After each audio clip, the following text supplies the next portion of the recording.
नमस्कार दोस्तों, मेरा नाम है रामराज। स्वागत है आप सभी का हमारे इस यूट्यूब चैनल पर। दोस्तों, आज हम पढ़ेंगे 6th क्लास हिस्ट्री का chapter number 11 new empires and kingdoms, यानी कि नए साम्राज्य और राज्य। दोस्तों, आपने एक बात नोटिस की होगी, इस बुक के अंदर 12 चैप्टर हैं, जिनमें से चैप्टर नंबर 8 और चैप्टर नंबर 11 के अंदर सम्राट और साम्राज्य जैसे शब्दों का प्रयोग इसके शीर्षक के अंदर हुआ है। बाकी के जो अन्य चैप्टर हैं उनके अंदर हमें राजा, राज्य इस तरह के शब्दों का प्रयोग मिलता है उसके शीर्षक के अंदर। तो ऐसा क्या कारण है कि केवल और केवल चैप्टर नंबर 8 और चैप्टर नंबर 11 के अंदर ही सम्राट और साम्राज्य जैसे शब्दों का प्रयोग हुआ है इसके शीर्षक के अंदर? तो इसका कारण ये है कि आपको पता है, सबसे पहले मौर्यों ने ही संपूर्ण भारत को एकता के सूत्र के अंदर बांधा था और अखंड भारत का निर्माण किया था। और उसके पश्चात जब मौर्य साम्राज्य का पतन हो जाता है तो उसके पश्चात संपूर्ण भारत फिर छोटे छोटे राज्यों के अंदर बंट जाता है, यानी कि मौर्य साम्राज्य का हो जाता है पतन, फिर साम्राज्य का पतन हो जाता है, मतलब छोटे छोटे राज्य बन जाते हैं। तो मौर्योत्तर काल के अंदर छोटे छोटे राज्य बनते हैं, लेकिन उसके पश्चात मौर्योत्तर काल के बाद में वापस गुप्त शासकों का उदय होता है और गुप्त शासक संपूर्ण भारत को पुनः एकता के सूत्र के अंदर बांध करके एक अपने विशाल साम्राज्य का निर्माण करते हैं, जिसको कहते हैं गुप्त साम्राज्य। इसलिए आपके इस चैप्टर नंबर 8 के अंदर भी ये साम्राज्य या सम्राट शब्द का प्रयोग हुआ है, और फिर आपके वापस इस चैप्टर नंबर 11 के अंदर साम्राज्य शब्द का प्रयोग हुआ है, क्योंकि चैप्टर नंबर 8 में मौर्य साम्राज्य था तो उसके शासक सम्राट होंगे, और चैप्टर नंबर 11 के अंदर भी साम्राज्य है तो इसके शासक भी सम्राट कहलाएंगे। बाकी के जो छोटे छोटे राज्य होते हैं उनके शासक को कहा जाता है राजा। तो इसलिए मैंने सोचा ये एक सामान्य सी ध्यान देने लायक बात है, ये भी मैं आपको बता दूं। आज के इस चैप्टर नंबर 11 में सबसे पहले हम डिस्कस करेंगे गुप्त साम्राज्य के बारे में, और जब फिर गुप्त साम्राज्य का पतन हो जाता है तो उसके पश्चात उत्तरी भारत के अंदर एक नए राजवंश की उत्पत्ति होती है जिसका नाम है पुष्यभूति वंश। उसके बारे में हम डिस्कस करेंगे। और तत्कालीन समय में दक्षिण भारत के अंदर चालुक्य वंश और पल्लव वंश का भी उद्भव होता है। तो इस चैप्टर के एंड में हम डिस्कस करेंगे चालुक्य वंश और पल्लव वंश के बारे में। तो चलिए शुरू करते हैं आज के हमारे इस चैप्टर को। मौर्यों ने भारत में पहली बार राजनीतिक एकता स्थापित की थी, लेकिन मौर्य साम्राज्य के पतन के बाद भारत की राजनीतिक एकता समाप्त हो गई थी। इस बीच कुषाण वंश के शासकों ने उत्तरी भारत के अंदर राजनीतिक स्थिरता लाने का प्रयास किया था, तो वहीं सातवाहन वंश के शासकों ने दक्षिणी भारत के अंदर राजनीतिक एकता लाने का प्रयास किया था। लेकिन इन दोनों वंशों को भी इतनी सफलता प्राप्त नहीं हुई थी जितनी सफलता मौर्यों को राजनीतिक एकता स्थापित करने के अंदर सफलता प्राप्त हुई थी। अब जब मौर्योत्तर काल की समाप्ति हो जाती है तो उसके पश्चात एक नए साम्राज्य का उद्भव होता है जिसका नाम था गुप्त साम्राज्य। गुप्त साम्राज्य का उदय 3री शताब्दी के अंत में हुआ था। इस गुप्त वंश का आरंभिक राज्य उत्तर प्रदेश और बिहार में था। जब गुप्त साम्राज्य का आरंभ हुआ था तो उस समय वर्तमान का ये उत्तर प्रदेश का क्षेत्र और बिहार के इस क्षेत्र के अंदर ये गुप्त वंश के शासक शासन किया करते थे। लेकिन उसके पश्चात इस साम्राज्य का विस्तार होता है। ये विस्तार किस तरह से होता है, इस साम्राज्य की वृद्धि किस तरह से होती है, उन सब बातों का हम इस चैप्टर के अंदर आगे डिस्कस करेंगे। इन गुप्त वंश के शासकों के बारे में कहा जाता है कि ये संभवतः कुषाणों के यहाँ पहले सामंत का कार्य किया करते थे। आपकी इस बुक के अंदर चैप्टर की शुरुआत होती है गुप्त साम्राज्य के शासक समुद्रगुप्त से, लेकिन आज के इस वीडियो में सबसे पहले हम इस गुप्त साम्राज्य की पृष्ठभूमि को समझेंगे। इस समुद्रगुप्त से पहले के जो शासक हुए थे उनके बारे में हम जानकारी लेंगे, क्योंकि उनको समझे बिना ये आप इस गुप्त साम्राज्य को अच्छे से नहीं समझ सकते। तो बहुत ही संक्षेप के अंदर सबसे पहले हम इस गुप्त साम्राज्य के आरंभिक दौर को समझेंगे। तो देखिए, सबसे पहले बात करते हैं इस गुप्त साम्राज्य की स्थापना की, इस गुप्त साम्राज्य की नींव किसने रखी थी। दोस्तों, गुप्त साम्राज्य की स्थापना की गई थी श्रीगुप्त के द्वारा, और उसने 240 ईस्वी के अंदर इस गुप्त साम्राज्य की स्थापना की थी। इस गुप्त साम्राज्य के कालक्रम की बात करें तो 240 ईस्वी से लेकर के 550 ईस्वी तक ये गुप्त साम्राज्य चला था। 240 ईस्वी के अंदर श्रीगुप्त ने इसकी स्थापना की थी, और 550 ईस्वी के आते आते इस गुप्त साम्राज्य का भी पतन हो गया था। तो गुप्त साम्राज्य का पहला शासक आता है श्रीगुप्त, और इस श्रीगुप्त का शासनकाल था 240 ईस्वी से लेकर के 280 ईस्वी के बीच में। इस श्रीगुप्त को गुप्त वंश का आदि पुरुष कहा जाता है। गुप्त वंश के आदि पुरुष की उपमा दी गई है इस श्रीगुप्त को। अब श्रीगुप्त के पश्चात फिर उसका उत्तराधिकारी बनता है घटोत्कच, और इस घटोत्कच का शासनकाल था 280 ईस्वी से लेकर के 319 ईस्वी के बीच में। दोस्तों लगभग 280 ईस्वी में श्रीगुप्त ने घटोत्कच को अपना उत्तराधिकारी बनाया था, और घटोत्कच के पश्चात गुप्त वंश का अगला शासक बनता है चंद्रगुप्त प्रथम। इस चंद्रगुप्त प्रथम का शासनकाल था 319 ईस्वी से लेकर के 335 ईस्वी के बीच में, और इस चंद्रगुप्त प्रथम को गुप्त वंश का वास्तविक संस्थापक कहा जाता है। गुप्त वंश की स्थापना तो श्रीगुप्त के द्वारा की गई थी 240 ईस्वी में, लेकिन इस गुप्त वंश का वास्तविक संस्थापक इस चंद्रगुप्त प्रथम को कहा जाता है। तो कंफ्यूज मत होना, अगर बात आए गुप्त वंश के संस्थापक की तब तो होगा श्रीगुप्त, लेकिन पूछ ले ऐसा कि गुप्त वंश का वास्तविक संस्थापक कौन था, तब आंसर होगा चंद्रगुप्त प्रथम। गुप्त वंश का पहला प्रसिद्ध राजा हुआ था चंद्रगुप्त प्रथम। चंद्रगुप्त प्रथम से पहले जो श्रीगुप्त और घटोत्कच शासक बने थे, उनका इतिहास में इतना ज़्यादा महत्वपूर्ण योगदान नहीं था।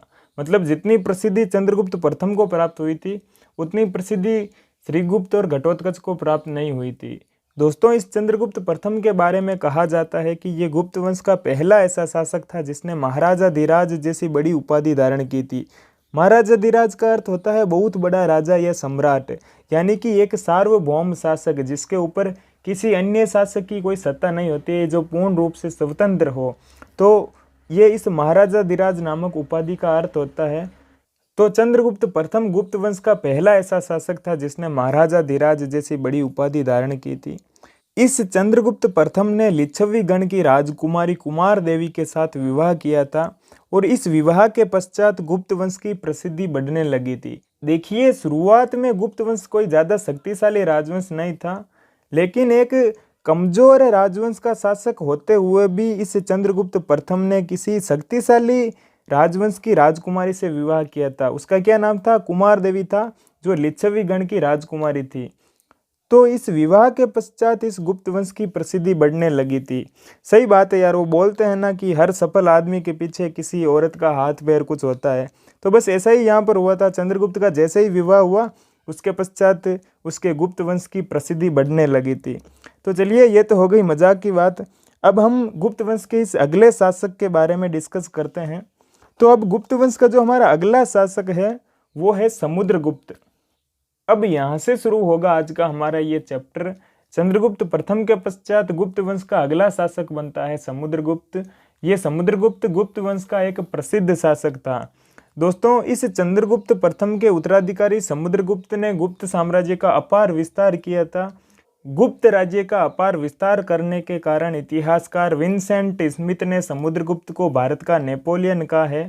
इस समुद्रगुप्त के बारे में कहा जाता है कि इस समुद्रगुप्त को जीवन में कभी भी पराजय का सामना नहीं करना पड़ा था, यानी कि इसने हर युद्ध के अंदर विजय प्राप्त की थी। आगे बताया जा रहा है कि इस समुद्रगुप्त के बारे में हमें इलाहाबाद में अशोक स्तंभ पर उत्कीर्ण एक लंबे अभिलेख प्रयाग प्रशस्ति से जानकारी मिलती है। इसकी रचना समुद्रगुप्त के दरबारी कवि व मंत्री हरिसेन ने एक काव्य के रूप में की थी। इसको मैं थोड़ा सा सिंपल लैंग्वेज के अंदर एक्सप्लेन करता हूँ। इलाहाबाद के अंदर मौर्य शासक अशोक के द्वारा अशोक स्तंभ की स्थापना की गई थी। उसी स्तंभ लेख पर यह प्रयाग प्रशस्ति अभिलेख उत्कीर्ण किया गया है, और इसकी रचना की गई थी समुद्रगुप्त के कवि हरिसेन के द्वारा। इस हरिसेन ने इस प्रयाग प्रशस्ति अभिलेख की रचना की थी। अब देखिए, सबसे पहले हम ये समझते हैं कि ये प्रशस्ति क्या होती है। दोस्तों ये प्रशस्ति एक संस्कृत शब्द है और इसका अर्थ होता है प्रशंसा, यानी कि इन प्रशस्तियों के अंदर किसी राजा की प्रशंसा की जाती थी, किसी राजा की तारीफ की जाती थी। इस प्रयाग प्रशस्ति के अंदर हमें समुद्रगुप्त के जीवन के बारे में बहुत कुछ पता चलता है। समुद्रगुप्त के द्वारा किन किन युद्धों को जीता गया था उनके बारे में जानकारी मिलती है। समुद्रगुप्त से पहले के जो शासक थे उनकी वंशावलियों की जानकारी हमें इस प्रयाग प्रशस्ति के माध्यम से मिलती है। इस प्रयाग प्रशस्ति में कवि हरिसेन ने समुद्रगुप्त की तारीफ करते हुए समुद्रगुप्त को एक योद्धा, एक युद्धों को जीतने वाला राजा, एक विद्वान और एक उत्कृष्ट कवि के रूप में भरपूर प्रशंसा की है।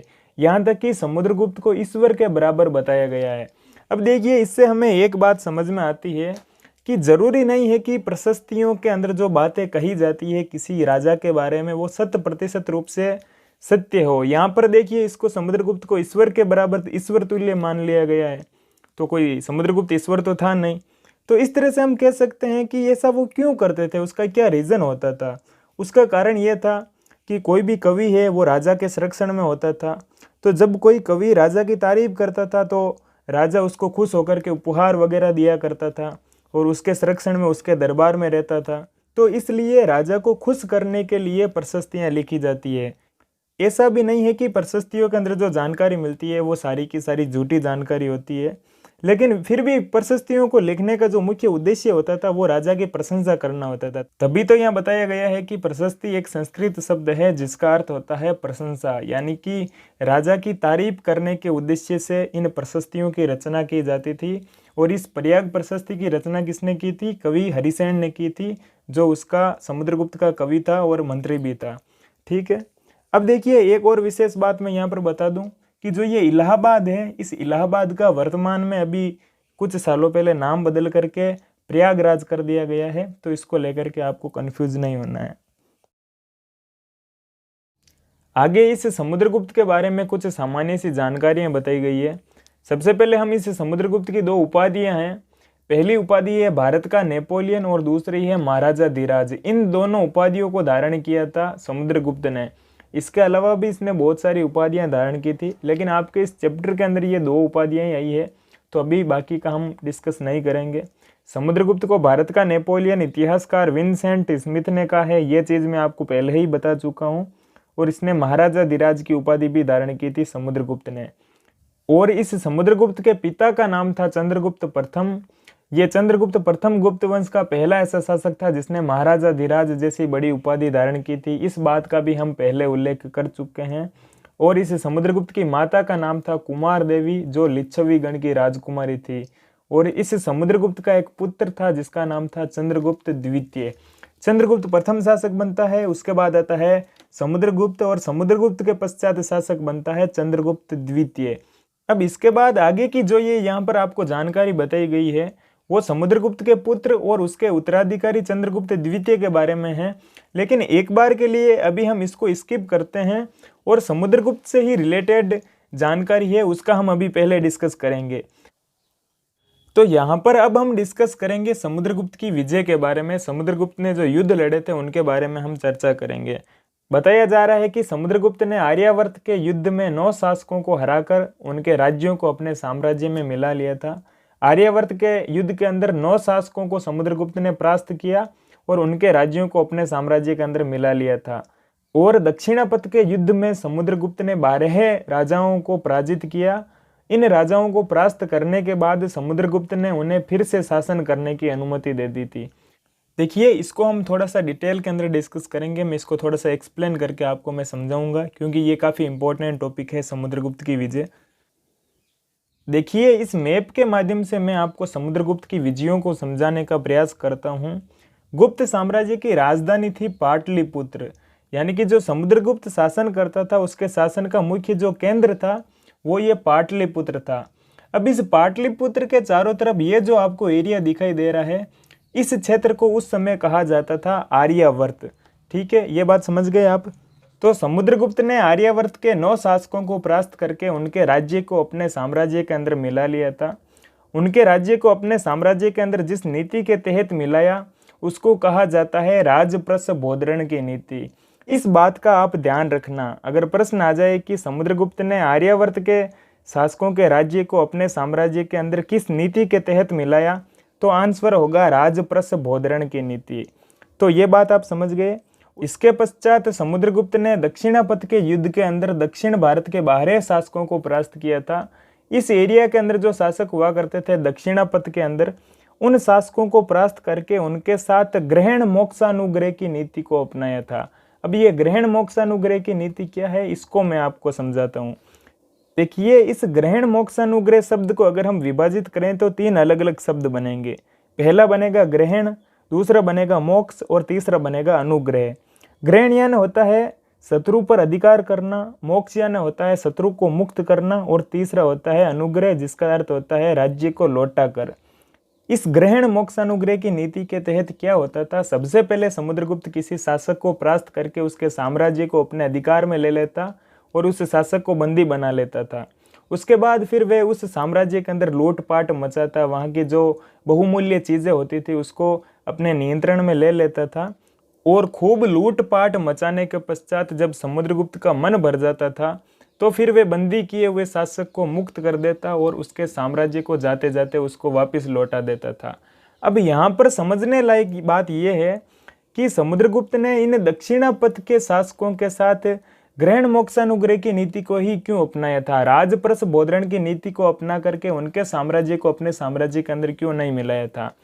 देखिए, समुद्रगुप्त ने ग्रहण मोक्षानुग्रह की नीति को अपना करके बड़ी ही समझदारी का काम किया था, क्योंकि समुद्रगुप्त को पता था कि अगर उसका साम्राज्य बहुत ही ज़्यादा विशाल क्षेत्र में फैल जाएगा तो गुप्त साम्राज्य का भी वही हाल होगा जो हाल मौर्य साम्राज्य का हुआ था, क्योंकि मौर्यों ने भी अपने साम्राज्य को बहुत विशाल का क्षेत्र पर फैला लिया था, लेकिन फिर वो उस इतने बड़े विशाल साम्राज्य को सही तरीके से संचालित नहीं कर पा रहे थे, और अंत में परिणाम क्या निकला, मौर्य साम्राज्य का पतन हुआ।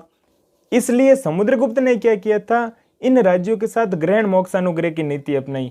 क्यों अपनाई, क्योंकि देखिए समुद्रगुप्त शासन करता था पाटलिपुत्र से।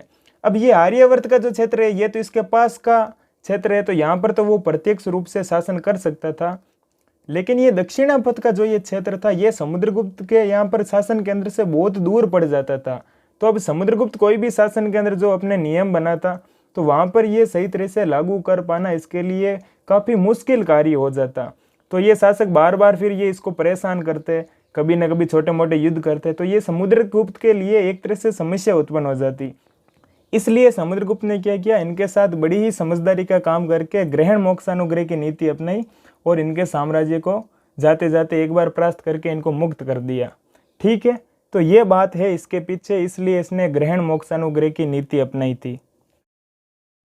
दोस्तों, अगर हम इस समुद्रगुप्त की तुलना मौर्य शासक अशोक के साथ करें तो हमें यह समझ आता है कि समुद्रगुप्त मौर्य शासक अशोक का विपरीत था, यानी कि अशोक का अपोजिट था, क्योंकि अशोक शांति और युद्ध ना करने की नीति में विश्वास करता था, तो वहीं समुद्रगुप्त हिंसा और विजय में आनंद पाता था। यानी कि समुद्रगुप्त को युद्ध करने में, मारकाट मचाने में, लूटपाट मचाने में मजा आता था, और उसके बाद जब समुद्रगुप्त की जीत होती थी उस जीत की खुशी मिलती थी समुद्रगुप्त को।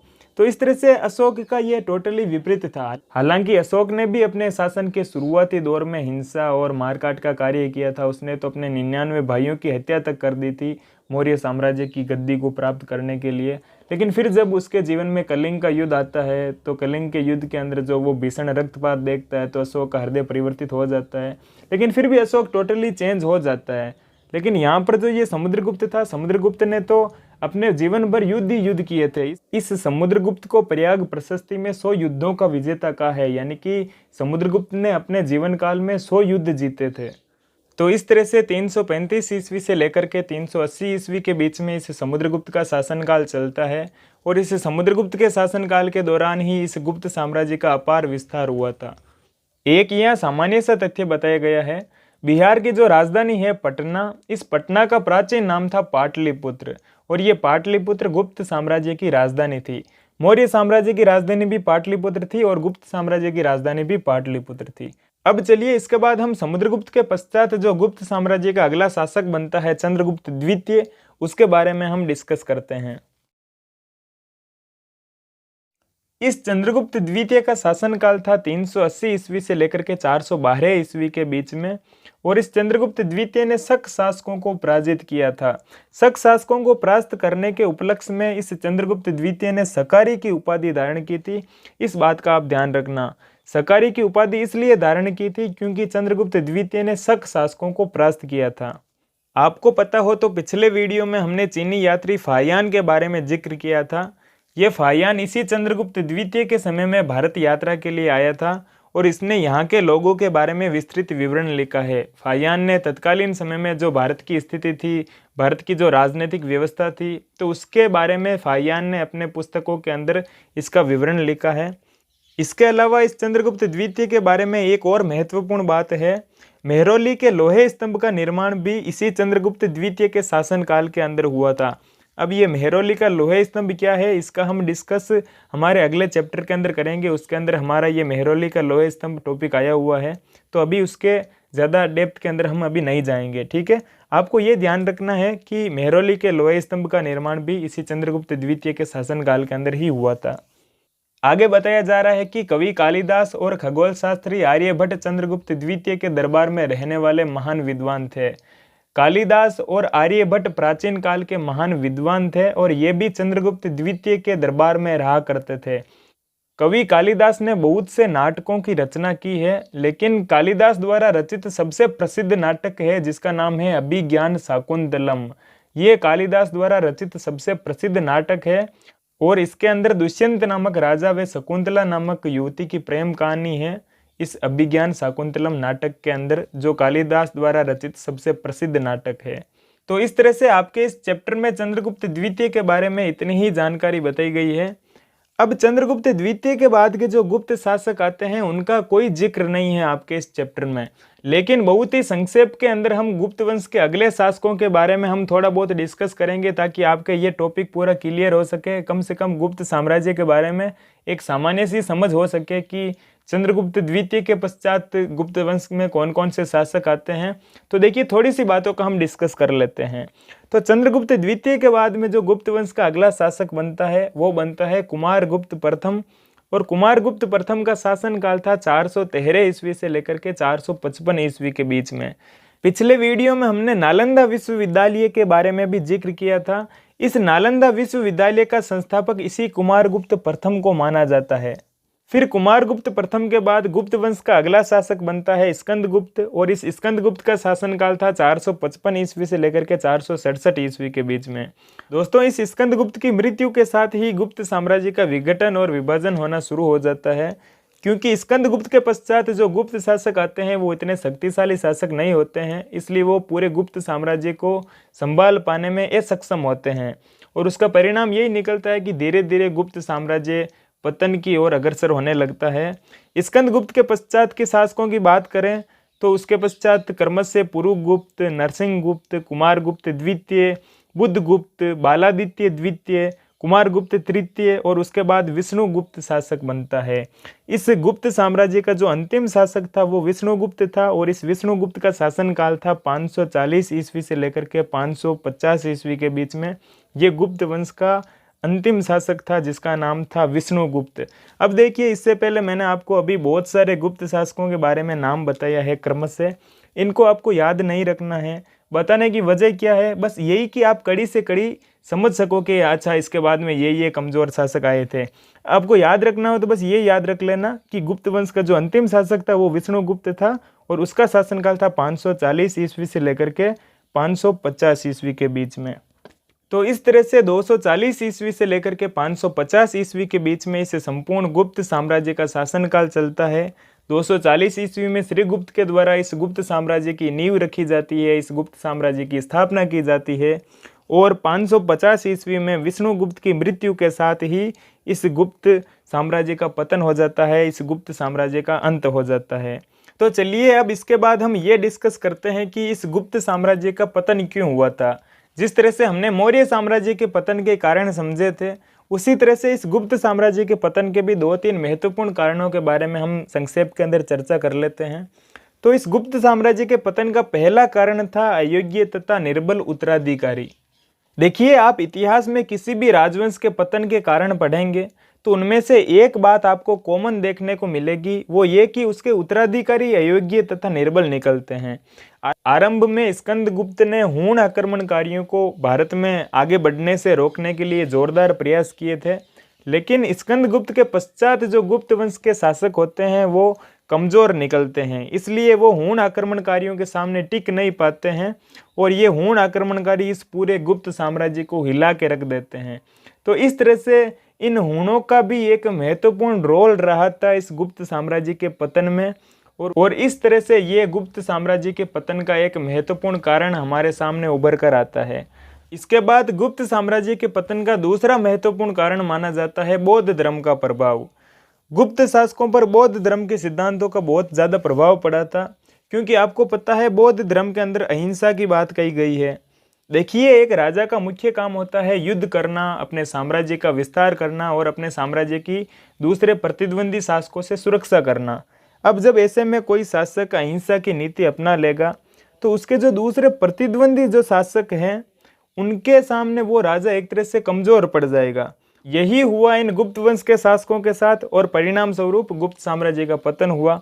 तो इस तरह से बौद्ध धर्म के प्रभाव को भी इस गुप्त साम्राज्य के पतन का एक महत्वपूर्ण कारण माना जाता है। अब इसके बाद गुप्त साम्राज्य के पतन का तीसरा महत्वपूर्ण कारण माना जाता है आर्थिक संकट। जो ये गुप्त शासक थे इनको आर्थिक संकट का सामना करना पड़ा था। अब आपको पता है बिना इकोनॉमी के तो किसी भी साम्राज्य का संचालन कर पाना संभव है नहीं, क्योंकि साम्राज्य को संचालित करने के लिए पैसों की जरूरत पड़ती है, सेना को वेतन देना पड़ता है और भी अन्य जो कार्य हैं उनके अंदर पैसों की जरूरत पड़ती है। अब जब कोई साम्राज्य आर्थिक रूप से कमजोर हो जाएगा तो निश्चित रूप से उसका पतन होगा। इसलिए ये गुप्त शासक थे, ये भी पंगु बन गए थे और ये इसके पतन का एक महत्वपूर्ण कारण बना था। आज वर्तमान समय में भी आप देख लीजिए, जिन देशों के पास ज़्यादा पैसे हैं वो ज़्यादा समृद्ध है और जिन देशों के पास कम पैसे हैं या जो आर्थिक रूप से कमज़ोर हैं तो वो कम खुशहाल हैं। तो इसलिए पैसों का तो बहुत ज़्यादा रोल रहता ही है। किसी भी साम्राज्य को सही तरह से संचालित करने में इकोनॉमी एक महत्वपूर्ण कारक होती है। तो इस तरह से ये थे कुछ गुप्त साम्राज्य के पतन के महत्वपूर्ण कारण जिनके बारे में हमने अभी संक्षेप के अंदर डिस्कस किया है। अब यहाँ पर आपने एक बात नोटिस की, हम ज्यों ज्यों इतिहास के अंदर टाइमलाइन के अंदर आगे बढ़ रहे हैं, हमने जब महाजनपद काल पढ़ा था तो उस समय हमने देखा था कि पूरा भारत 16 महाजनपदों के अंदर विभाजित था। फिर उसके बाद आते हैं मौर्य, और मौर्य क्या करते हैं, संपूर्ण भारत को एकता के सूत्र के अंदर बांध करके अखंड भारत का निर्माण करते हैं। और मौर्यों का पतन होता है और उसके पश्चात आता है मौर्योत्तर काल, और इस मौर्योत्तर काल के अंदर वापस भारत छोटे छोटे राज्यों के अंदर इसका विभाजन हो जाता है। मौर्योत्तर काल के बाद में फिर वापस आते हैं गुप्त, और ये गुप्त संपूर्ण भारत को वापस एकता के सूत्र के अंदर बांध देते हैं। और गुप्तों का अब यहाँ पर वापस पतन हो गया। अब वापस भारत क्या होगा, छोटे छोटे राज्यों के अंदर फिर से विभाजित हो जाएगा। तो जिस तरह से मौर्य साम्राज्य के बाद का भारत कहलाता है मौर्योत्तर काल, उसी तरह से गुप्त साम्राज्य के बाद का भारत कहलाएगा गुप्तोत्तर काल। अब दोस्तों इसके बाद हम डिस्कस करेंगे आपके इस चैप्टर में आए पुष्य भूति वंश के बारे में। इस पुष्य भूति वंश का एक अन्य नाम वर्धन वंश भी है। इसको पुष्य भूति वंश भी बोलते हैं और वर्धन वंश भी इसको कहा जाता है। मुख्य रूप से आपके इस चैप्टर के अंदर पुष्य भूति वंश के शासक हर्षवर्धन के बारे में बताया गया है। लेकिन जब ये टॉपिक हमारे इस चैप्टर में आ ही गया है तो इसकी थोड़ी सी हम पृष्ठभूमि को भी समझ लेते हैं, कुछ अतिरिक्त जानकारी ले लेते हैं ताकि ये टॉपिक आपको अच्छे से समझ में आए। तो इस पुष्य भूति वंश को वर्धन वंश भी कहते हैं। पहली बात तो ये क्लियर हो गई आपके। तो सबसे पहले हम इस पुष्य भूति वंश की स्थापना के संबंध में कुछ जान लेते हैं। गुप्त साम्राज्य के विघटन के पश्चात हरियाणा के थानेश्वर में पुष्य भूति वंश की स्थापना हुई थी। पुष्य भूति वंश के शासकों ने गुप्तों के बाद उत्तर भारत में सबसे विशाल राजवंश की स्थापना की थी। गुप्तों का जब पतन हो जाता है तो उसके पश्चात जो ये पुष्य भूति वंश का उदय होता है, इस पुष्य भूति वंश के शासकों ने मुख्य रूप से उत्तर भारत का जो क्षेत्र था वहां पर अपने एक विशाल राजवंश की स्थापना की थी। और इस वंश की स्थापना 6ठी शताब्दी ईस्वी में पुष्य भूति के द्वारा की गई थी। पुष्य भूति नाम के व्यक्ति ने अपने नाम पर ही इस वंश का नाम रख दिया, पुष्य भूति वंश। ठीक है दोस्तों, एक पुस्तक है जिसका नाम है हर्षचरित। इस हर्षचरित के अनुसार प्रभाकर वर्धन इस वंश का चौथा महत्वपूर्ण शासक था। पुष्य भूति वंश का चौथा महत्वपूर्ण शासक था जिसका नाम था प्रभाकर वर्धन।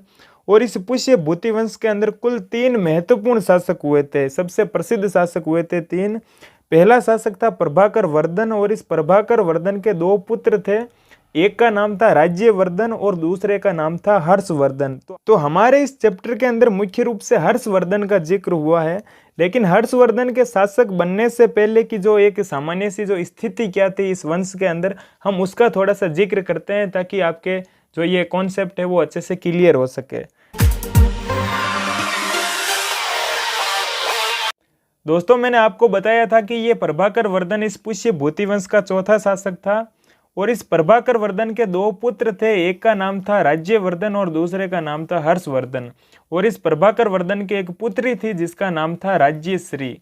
अब देखिए, जो हर्षचरित नाम की एक पुस्तक है, उस पुस्तक के अनुसार इस पुष्य भूति वंश के अंदर 3 महत्वपूर्ण शासक हुए थे। एक तो हुआ था प्रभाकर वर्धन और उसके ये जो दोनों पुत्र है राज्यवर्धन और हर्षवर्धन, ये 3 इस पुष्य भूति वंश के सबसे प्रसिद्ध शासक हुए थे।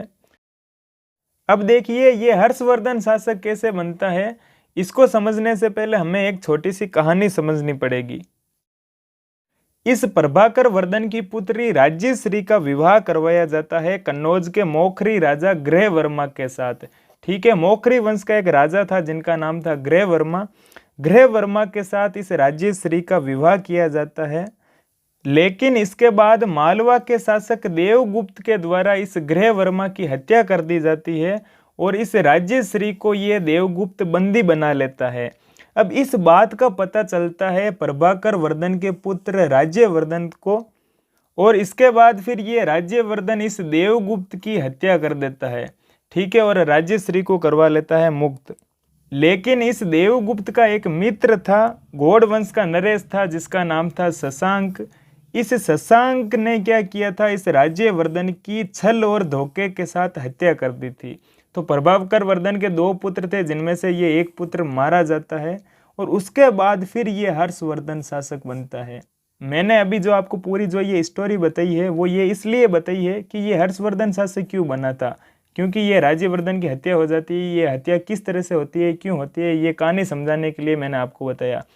इस स्टोरी को मैं वापस आपको एक बार बता देता हूँ। देखिए, प्रभाकर वर्धन के 2 पुत्र थे, एक का नाम था राज्यवर्धन और दूसरे का नाम था हर्षवर्धन, और एक पुत्री थी जिसका नाम था राज्यश्री। इस राज्यश्री का विवाह होता है इस गृहवर्मा के साथ, लेकिन इस गृहवर्मा की देवगुप्त के द्वारा हत्या कर दी जाती है और इस राज्यश्री को ये देवगुप्त बना लेता है बंदी। इस बात का पता चलता है प्रभाकर वर्धन के पुत्र राज्यवर्धन को। ये राज्यवर्धन क्या करता है, इस देवगुप्त की हत्या करवा देता है।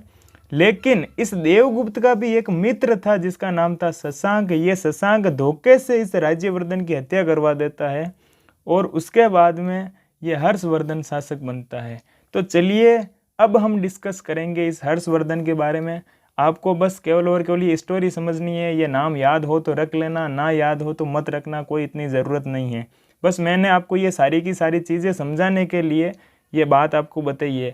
आपकी इस बुक के अंदर तो बस ऐसे कहा गया है कि उसके बहनोई की हत्या कर दी गई थी, तो अब आपको बहनोई का नाम वगैरह कुछ पता ही नहीं होगा, तो फिर आप कैसे समझोगे स्टोरी को। तो इसलिए मैंने सोचा ये आपको थोड़ी सी मैं डिटेल के अंदर बता दूं। याद हो तो रख लो, नहीं हो तो मत रखो। ठीक है, फालतू में अभी इतना प्रेशर अपने माइंड पर नहीं देना आपको। बस मैंने आपको ये स्टोरी समझाने के लिए ये इतना किया है। ठीक है, तो चलिए अब हम डिस्कस करते हैं इस हर्षवर्धन के बारे में। दोस्तों, राज्यवर्धन की मृत्यु के पश्चात लगभग 606 ईस्वी में हर्षवर्धन थानेश्वर का शासक बना था। ये हर्षवर्धन थानेश्वर हरियाणा का राजा था और इस हर्ष शब्द का अर्थ होता है आनंद। इसके पश्चात आगे एक पुस्तक का नाम आ रहा है जिसका नाम है हर्षचरित। इस हर्षचरित पुस्तक के रचयिता थे बाण भट्ट और ये बाण भट्ट हर्षवर्धन के दरबारी कवि थे। और जो ये हर्षचरित पुस्तक है वो संस्कृत भाषा के अंदर रची गई है। आगे बताया जा रहा है कि चीनी तीर्थ यात्री स्वेन त्सांग, जिसको वेनसांग भी बोलते हैं, ये हर्षवर्धन के काल में भारत आया था। इसके बारे में हमने पिछले वीडियो के अंदर जिक्र किया था कि इस वेनसांग को यात्रियों का राजकुमार कहा जाता है।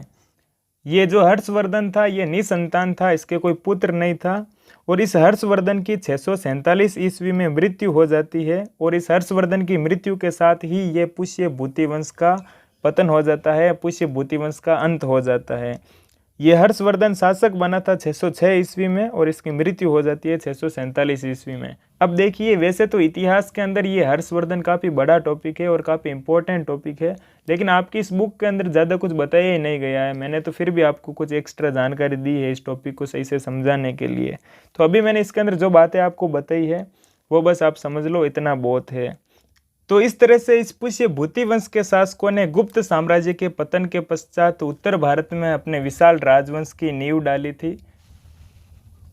अब दोस्तों, आपके इस चैप्टर के अंदर उसी काल के दौरान उदित दक्षिण भारत के 2 और राजवंशों का उल्लेख हुआ है, जिनमें से एक राजवंश है जिसका नाम है पल्लव वंश और दूसरा है चालुक्य वंश। तो इनके बारे में एक एक दो जानकारी हम जान लेते हैं बहुत ही संक्षेप के अंदर। तो पहला वंश है पल्लव वंश और इस पल्लव वंश की स्थापना की थी सिंह विष्णु ने। सिंह विष्णु इस पल्लव वंश का संस्थापक था और इस पल्लव वंश की राजधानी थी कांचीपुरम। और दूसरा जो राजवंश है वो है चालुक्य वंश और इस चालुक्य वंश की राजधानी थी ऐहोल। अब इसके बाद आगे जो तथ्य बताया जा रहा है वो इसी चालुक्य वंश के संबंध में ही बताया जा रहा है कि पुलकेशिन द्वितीय सबसे प्रसिद्ध चालुक्य राजा थे। इनके बारे में जानकारी इनके दरबारी कवि रवि कीर्ति द्वारा रचित प्रशस्ति से मिलती है। जिस तरह से गुप्त वंश के शासक समुद्रगुप्त के बारे में जानकारी हमें प्रयाग प्रशस्ति के द्वारा मिलती है, जिस प्रयाग प्रशस्ति की रचना उसके दरबारी कवि हरिसेन ने की थी, उसी तरह से पुलकेशिन द्वितीय के बारे में जो जानकारी मिलती है वो उनके दरबारी कवि रवि कीर्ति के द्वारा रचित प्रशस्ति से हमें प्राप्त होती है। और ये प्रशस्तियाँ क्या होती है इनके बारे में हम ऑलरेडी डिस्कस कर ही चुके हैं। अब उसके बाद आगे बताया जा रहा है कि पल्लवों और चालुक्यों को अंततः राष्ट्रकूट तथा चोल वंश ने समाप्त कर दिया था। जो ये पल्लव वंश और चालुक्य वंश थे इनको अंततः समाप्त किया था राष्ट्रकूट और चोल वंश के शासकों ने। तो इस तरह से आपके इस चैप्टर के अंदर पल्लव वंश और चालुक्य वंश के बारे में बहुत ही ज़्यादा संक्षेप के अंदर बताया गया है। अब दोस्तों इसके अलावा आपके इस चैप्टर के अंदर एक वर्ड आया है सामंत। अब इस सामंत शब्द के बारे में हम थोड़ा सा डिस्कस करते हैं, समझने का प्रयास करते हैं कि ये सामंत क्या होते थे। देखिए होता क्या था, पुराने राजा पहले एक सुसंगठित सेना रखते थे और उस सेना के अंदर हाथी, रथ, घुड़सवार और पैदल सिपाही होते थे। लेकिन इसके अलावा कुछ सेना नायक भी होते थे। ये सेना नायक क्या करते थे, जब राजा को सेना की आवश्यकता पड़ती थी तो उसको राजा को ये सेना नायक अपनी सेना के माध्यम से युद्ध के अंदर सहायता दिया करते थे। तो सेना नायक राजा को सहायता देते थे, लेकिन राजा इन सेना नायकों को कोई वेतन वगैरह नहीं दिया करता था। राजा उन सेना नायकों को भूमि दान देता था और इस भूमि के माध्यम से वो क्या करते थे, जो सेना नायक होते थे वो कर वसूलते थे और उस कर से वो अपनी सेना का, अपने घोड़ों का, अपने हाथियों का, उन सब की देखभाल करने का जो खर्चा होता है वो इस कर के माध्यम से निकल जाता था। और साथ ही उन सेना नायकों को नए नए हथियारों की भी ज़रूरत पड़ती थी, तो उन हथियारों का भी प्रबंध इस कर के द्वारा वसूले गए पैसों के माध्यम से हो जाता था। तो इस तरह के जो व्यक्ति होते थे उनको बोला जाता था सामंत। समझ गए? जो ये सेना नायक है वो राजा के द्वारा दी गई भूमि से कर वसूला करते थे, तो ऐसे व्यक्तियों को बोला जाता था सामंत। तो ये एक शब्द आया था आपके इस चैप्टर के अंदर और इसको समझाना मैंने आपको ज़रूरी समझा, इसलिए मैंने आपको ये बता दिया है। अब दोस्तों आपके इस चैप्टर के एंड में एक अन्यत्र वाला जो सेक्शन होता है उसके अंदर इस्लाम धर्म के बारे में थोड़ा बहुत बताया गया है, तो उससे रिलेटेड एक दो तथ्य है वो हम यहाँ पर डिस्कस कर लेते हैं। दोस्तों आज से लगभग 1400 साल पहले अरब में इस्लाम नामक एक नए धर्म की शुरुआत हुई थी और इस इस्लाम धर्म के संस्थापक थे पैगंबर मुहम्मद। इन्होंने इस्लाम धर्म की स्थापना की थी और आगे बताया जा रहा है कि इस्लाम धर्म का पवित्र ग्रंथ है कुरान। कुरान इस्लाम धर्म का सबसे पवित्र ग्रंथ माना जाता है। दोस्तों मैंने अभी आपको बताया था कि इस इस्लाम धर्म का उदय लगभग आज से 1400 साल पहले हुआ था और इसके उदय होने के 100 वर्ष पश्चात ही ये इस्लाम धर्म उत्तरी अफ्रीका, स्पेन, ईरान और भारत में फैल गया था। तो इस तरह से काफ़ी तेज़ी से इस इस्लाम धर्म का संपूर्ण विश्व के अंदर प्रचार प्रसार हुआ था। तो इस तरह से ये एक दो बातें आई थी इस्लाम धर्म से रिलेटेड आपके इस चैप्टर के अंदर। तो दोस्तों इस प्रकार से था आज का हमारा ये चैप्टर नंबर 11 नए साम्राज्य और राज्य, जिसके अंदर सबसे पहले हमने गुप्त साम्राज्य के बारे में डिस्कस किया, उसके बाद हमने पुष्य भूति वंश के बारे में जानकारी हासिल की और साथ ही दक्षिण भारत के दो राजवंश थे पल्लव वंश और चालुक्य वंश, उनके बारे में भी हमने संक्षेप में डिस्कस किया। आई होप इस वीडियो से आपकी थोड़ी सी हेल्प हुई होगी यार, आपको कुछ नया सीखने को मिला होगा। इस चैप्टर से रिलेटेड जितने भी जो नोट्स बन रहे थे वो मैंने आपको प्रॉपर ढंग से लिख करके उपलब्ध करवा दिए हैं। अगर आप नोट्स लिखने में अपना टाइम वेस्ट नहीं करना चाहते हैं तो इस बुक के सभी चैप्टर्स के प्रॉपर ढंग से लिखे हुए हैंड रिटन नोट्स की PDF भी आप डिस्क्रिप्शन में दी गई लिंक के थ्रू ले सकते हैं और PDF फॉर्मेट में नोट्स पढ़कर नियमित रूप से आप अपना रिवीजन कर सकते हैं। तो दोस्तों ये वीडियो अगर आपको अच्छा लगा तो आप इसको लाइक और शेयर कीजिए। मैं लगता हूँ अगले वीडियो की तैयारी में, तब तक के लिए धन्यवाद।